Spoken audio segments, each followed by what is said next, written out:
സാരംഗിയിലെ വിശേഷങ്ങളിലേക്ക് എല്ലാവർക്കും സ്വാഗതം. ഇന്ന് നമുക്കൊരു ഓണ സ്പെഷ്യൽ അവിയൽ ഉണ്ടാക്കിയാലോ? ഓണം ഇങ്ങ് അടുത്തെത്താനായല്ലേ. ഓണം എന്ന് കേൾക്കുമ്പോൾ തന്നെ ആദ്യം മനസ്സിലേക്ക് ഓടിയെത്തുന്നത് ഇല നിറയെ വിളമ്പുന്ന രുചികരമായ സദ്യയാണ്. അപ്പൊ ഈ സദ്യയിൽ ഒഴിച്ചു കൂടാനാവാത്ത ഒരു വിഭവം തന്നെയാണ് അവിയൽ. അവിയൽ എങ്ങനെയാണ് ഉണ്ടാക്കുന്നത് നമുക്ക് നോക്കിയാലോ.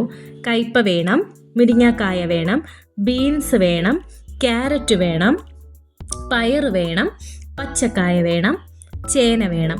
വളരെ നൈസായിട്ട് വേണം കഷ്ണങ്ങൾ അരിയാനേ. ഇനി നിങ്ങൾക്ക് ഇഷ്ടമല്ലാത്ത പച്ചക്കറികൾ വേണമെങ്കിൽ അതൊന്നും ഒഴിവാക്കാട്ടോ. പകരം വേറെ പച്ചക്കറികൾ അതിലേക്ക് ആഡ് ചെയ്ത് കൊടുക്കാം. ഇനി നമ്മൾ ചട്ടിയിലേക്ക് വെളിച്ചെണ്ണ ഒഴിച്ച് മുറിച്ച് വെച്ചിട്ടുള്ള എല്ലാ പച്ചക്കറികളും അതിലേക്ക് ചേർത്ത് കൊടുക്കാം. കേരള സദ്യയിലെ ഒഴിച്ചുകൂടാനാവാത്ത ഒരു വിഭവമാണ് അല്ലേ അവിയൽ. വളരെ ഹെൽത്തിയാണ് അവിയൽ കഴിക്കുന്നത് തന്നെ. അത്രയേറെ പച്ചക്കറികൾ അതിൽ ഉൾക്കൊള്ളുന്നുണ്ടല്ലോ. അപ്പോൾ ഇന്ന് നമ്മൾ വളരെ എളുപ്പത്തിൽ തന്നെയാണ് അവിയൽ തയ്യാറാക്കുന്നത്. നമുക്ക് 1/2 ടീസ്പൂൺ ഉപ്പ് ചേർത്ത് കൊടുക്കാം. ഉപ്പ് നിങ്ങളുടെ അളവിനനുസരിച്ച് ചേർത്ത് കൊടുത്താൽ മതിയേ. 1/2 ടീസ്പൂണോളം മഞ്ഞൾപ്പൊടി ചേർത്ത് കൊടുക്കാം. എന്നിട്ട് നന്നായിട്ടൊന്ന് ഇളക്കി യോജിപ്പിച്ച് കൊടുക്കാം. ഓരോ നാട്ടിലേക്ക് അവിയൽ തയ്യാറാക്കുന്ന വിധം വ്യത്യസ്തമാണ്. ഞങ്ങൾ ഇങ്ങനെയാണ് ഇവിടെ തയ്യാറാക്കാറുള്ളത്. അല്പം വെള്ളം ഒഴിച്ചു കൊടുക്കാം. എന്നിട്ട് നമുക്ക് മൂടി വെക്കാം. തേങ്ങ അരയ്ക്കാൻ വേണ്ടത് ചെറിയ ജീരകം, കാന്താരി മുളക്, 2 കുഞ്ഞുള്ളി, ഒരു ചെറിയ കഷ്ണം ഇഞ്ചിയാണ് വേണ്ടത്. ഇത് മിക്സിയിലിട്ട് നന്നായിട്ടൊന്ന് ചതച്ചെടുക്കാം. ഓവറായിട്ട് അരയണ്ട. കാന്താരി മുളകാണ് ഞങ്ങളുടെ കയ്യിലുണ്ടായിരുന്നത്, അതുകൊണ്ടാണ് അത് ചേർത്തത്. പച്ചമുളക് ചേർത്താൽ മതി കേട്ടോ. പച്ചമുളകാണ് ചേർക്കാറുള്ളത്. പക്ഷേ കാന്താരി ചേർത്തു എന്ന് വിചാരിച്ചിട്ടും കുഴപ്പമൊന്നുമില്ല.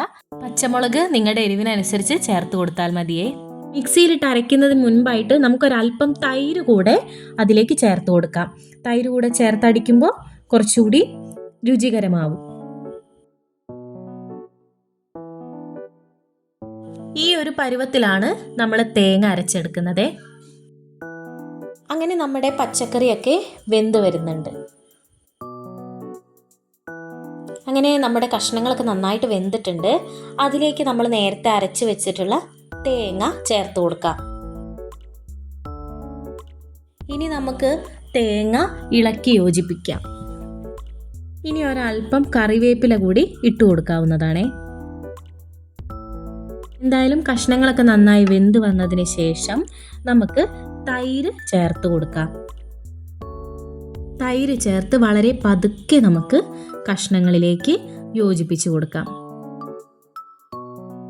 ഇനി അവസാനമായിട്ട് നമുക്ക് വെളിച്ചെണ്ണ കൂടി ഒരല്പം മേലെ കൂടെ തൂവിക്കൊടുക്കാം.